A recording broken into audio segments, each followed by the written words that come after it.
नमस्कार. Spectrum अकॅडमीच्या YouTube चॅनलवर मी तेजल तुमच्या सगळ्यांचं आंतरराष्ट्रीय चालू घडामोडी महिना जुलैमध्ये सहर्ष स्वागत करते. पहिली बातमी आहे भारत रशियामधील बैठकीची. भारत आणि रशियामध्ये 2+2 असा डायलॉग होणार आहे. सर्वप्रथम आपण 2+2 असं का म्हटलं जातं हे समजून घेऊ. भारत आणि रशिया या दोनही देशांकडून प्रत्येकी 2 मिनिस्टर्स पाठवले जातील, म्हणजे 2 मंत्री पाठवले जातील आणि म्हणून या बैठकीला म्हटलं जातं 2+2 डायलॉग. भारत आणि अमेरिकेमध्ये यापूर्वी 2+2 असे डायलॉग झालेले आहेत, पण भारत आणि रशियामध्ये असा डायलॉग होण्याची ही पहिलीच वेळ आहे. या चर्चेमध्ये काय होणार आहे तर व्यापार, संरक्षण आणि आर्थिक चर्चा होणार आहे. ही बैठक पुढच्या वर्षी होणार आहे. यानंतरची बातमी आहे लाईन ऑफ ॲक्च्युअल कंट्रोलची. लाईन ऑफ ॲक्च्युअल कंट्रोल कोणत्या 2 देशांमध्ये आहे तर line of actual control Bharat आणि चीन या 2 देशांमध्ये आहे. आणि खरं तर याला आपण लॅक असं म्हणतो. या लॅकचा दोनही देशांवर नेहमीच नकारात्मक परिणाम होत आला आहे. भारत आणि चीनमध्ये जेव्हा पण कुठलाही संघर्ष दिसून येतो तो लॅकला धरूनच झालेला दिसून येत असतो. तर नक्की हा सीमा प्रश्न जो आहे भारत आणि चीनचा याच्या संबंधी या बातमीत काय आहे तर एस जयशंकर हे भारताकडून पहिल्यांदाच चीनचे जे त्यांचे काउंटर पार्ट आहे त्यांच्याशी भेट घेणार आहे आणि या चर्चेमध्ये ते 5 मुद्दे मांडणार आहे. 5 मुद्द्यांचा एक करार ते मांडणार आहेत आणि ही बैठक झाल्यानंतर लवकरच पुढची बैठक सुद्धा होणार आहे. याच सीमा प्रश्नाला घेऊनच पुढची बैठक सुद्धा असणार आहे आणि भारताने लवकरात लवकर मुद्दा सोडवण्याची मागणी केली. अर्थात एस जयशंकर यांनी भारताकडून अशी मागणी केली की चीन सतत संघर्ष करत आहे भारतासोबत या प्रश्नाला घेऊन, तर हा प्रश्न लवकरात लवकर मिटावा यासाठी त्यांनी मागणी केली. पुढची बातमी आहे पत्रकार दानिश सिद्दीकी यांची हत्या झाल्याची. आपल्याला ही बातमी कळली होती की अफगाणचं सैन्य आणि तालिबान यांच्या चकमकीत दानिश सिद्दीकी यांची हत्या झाली असं. पण यापुढे जाऊन अमेरिकेचे एक वृत्तसंस्था आहे त्यांनी असं सांगितलं की दानिश सिद्दीकी यांची चकमकीत हत्या झाली नाही तर त्यांना ठार मारण्यात आलेलं आहे असं. आपण आधी दानिश सिद्दीकी कोण होते त्यांच्याविषयी जाणून घेऊ. ते पुलित्झर पुरस्कार विजेते एक फोटो जर्नलिस्ट होते, म्हणजे ते छायाचित्रण करायचे. ते जगात घडणाऱ्या प्रत्येक गोष्टीचा सखोल अभ्यास करण्यासाठी स्वतः त्या लोकेशनवर पोचायचे आणि तिथे जोखीम पत्करून ते फोटोचित्र घ्यायचे. तर ते असंच कंदहारमध्ये सुद्धा गेले होते, म्हणजे अफगाणिस्तानमध्ये जे अफगाणचं सैन्य आहे आणि तालिबान आहे यांच्यात संघर्ष चालू होता, ते तिथे फोटोज घेत होते. तेव्हा अमेरिकन सैन्य आणि तालिबान यांच्यात चकमक घडली होती आणि तेव्हा ते एका मशिदीत जाऊन लपले होते. तर अमेरिकन वृत्तसंस्थेचं असं म्हणणं आहे की ते मशिदीत आहे असं तालिबानींना कळलं आणि त्यांनी त्या मशिदीवर सुद्धा हल्ला केला. तिथे जाऊन त्यांनी दानिश सिद्दीकी यांना जिवंत पकडलं आणि मग त्यांना ठार मारलं असं या अमेरिकन वृत्तसंस्थेने दावा केलेला आहे. दानिश सिद्दीकी हे 39 वर्षाचे होते आणि ते कंदहारमध्ये स्पिन बोल्डक भागामध्ये कव्हरेजसाठी गेले होते आणि सध्या ते रॉयटर्स या नावाच्या वृत्तसंस्थेसाठी काम करत होते. त्यांनी म्यानमारचा जो रोहिंग्याचा स्थलांतरितांचा इश्यू आहे त्यासाठी त्यांना पुलित्झर पुरस्कार मिळाला होता. कोविडमध्ये सुद्धा कसं एका बेडवर 2-2 रुग्णांना ॲडमिट केलेलं आहे अशा पद्धतीचं त्यांनी फोटोचित्र सुद्धा घेतलं होतं, म्हणजे त्यांचा प्रत्येक विषयावर सखोल अभ्यास होता. तर दानिश सिद्दीकी यांच्या हत्येने भारताचं पत्रकार क्षेत्रातलं तसं मोठं नुकसानच झालेलं आहे.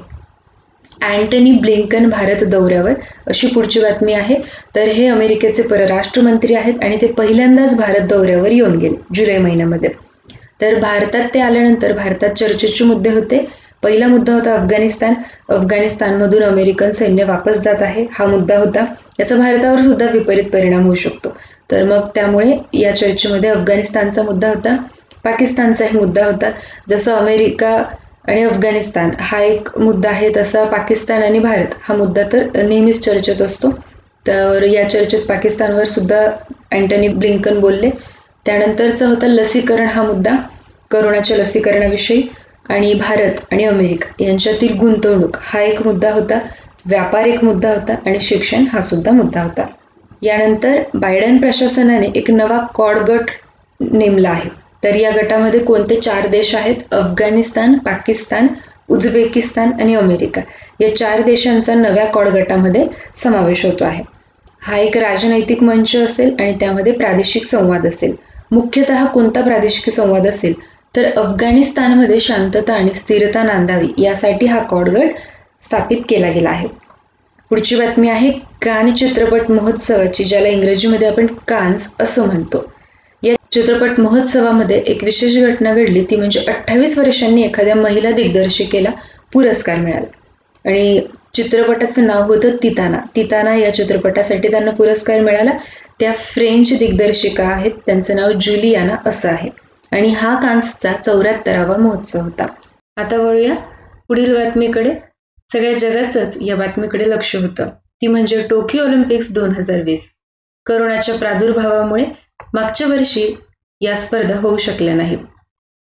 मागच्या वेळी या स्पर्धा 2016 साली झाल्या होत्या. त्यानंतर 4 वर्षांनी म्हणजे प्रत्येकी लीप वर्षी होणं अपेक्षित होतं, पण 2020 साली होऊ शकले नाही. मग आता जुलै महिन्यात या ऑलिम्पिक स्पर्धांना सुरुवात झाली. 32वी ऑलिम्पिक स्पर्धा आहे आणि ती जपानची राजधानी टोकियो येथे होत आहे. खूप कमी प्रेक्षक संख्येमध्ये या स्पर्धा पार पडत आहेत. याचं कारण करोनाच. पहिल्याच दिवशी काही स्पर्धकांची टेस्ट सुद्धा झाली आणि त्यातील 2 खेळाडू पॉझिटिव्ह सुद्धा आले. 1-2 पत्रकार आणि आणखी काही क्रीडा क्षेत्राशी संबंधित काही नागरिक सुद्धा पॉझिटिव्ह आले. त्यामुळे खूप खबरदारीने या स्पर्धा पार पडत आहेत जपानमध्ये. जपानचं सरकार खूप गांभीर्याने घेत आहे आणि ऑलिम्पिक समिती सुद्धा या सर्व नियोजनाला गांभीर्याने घेत आहे. आता आपण या स्पर्धेतील काही अपडेट्स जाणून घेऊ. 23 जुलै ते 8 ऑगस्ट या टोकियो ऑलिम्पिक्स 2020 स्पर्धा चालणार आहेत. आपल्या भारतासाठी पहिल्याच दिवशी आनंदाची बातमी आली, ती म्हणजे मीराबाई चानूची पदक कमाई. आणि भारतीय हॉकीचं त्यानंतर उपांत्यपूर्व फेरीत स्थान निश्चित झालं. 86 वर्षांनंतर भारतीय क्रीडा प्रकारातील मल्लखांब प्रात्यक्षिक सादर करण्याची संधी भारताला मिळाली. भारतीय महिला हॉकी संघाचा दक्षिण आफ्रिकेवर विजय झाला. म्हणजे आपल्या महिला हॉकी आणि पुरुष हॉकी असं दोघांनीही यश या ऑलिम्पिक स्पर्धांमध्ये मिळवलं. आघाडीची महिला तिरंदाज दीपिका कुमारीचा मात्र टोकियो ऑलिम्पिकमधील प्रवास संपुष्टात आला. त्यांच्याकडून खूप अपेक्षा होत्या, पण त्या पदक नाही मिळवू शकल्या. त्यानंतर महिलांच्या 69 किलो वजनी गटात पदक निश्चिती सुद्धा झाली आणि PV सिंधू या उपांत्य फेरीत गेल्या. रिओ ऑलिम्पिक्समध्ये त्यांनी सिल्वर मेडल मिळवलं होतं. या ऑलिम्पिकमध्ये त्यांची कामगिरी काय असणार आहे ते बघणं महत्त्वाचं ठरेल. त्यानंतर कमलप्रीत कौर थाळीफेक अंतिम फेरीत त्यांची सुद्धा निवड झाली. तर ह्या आहेत ऑलिम्पिक्सच्या जुलै महिन्यातील काही अपडेट्स. आपण पुढील महिन्याच्या घडामोडींमध्ये संपूर्ण ऑलिम्पिक स्पर्धांचा आढावा घेऊ. तोपर्यंत तुम्ही आमचे चॅनल बघत राहा. आमच्या चॅनलला लाईक करा, सबस्क्राईब करा, शेअर करायला विसरू नका. धन्यवाद.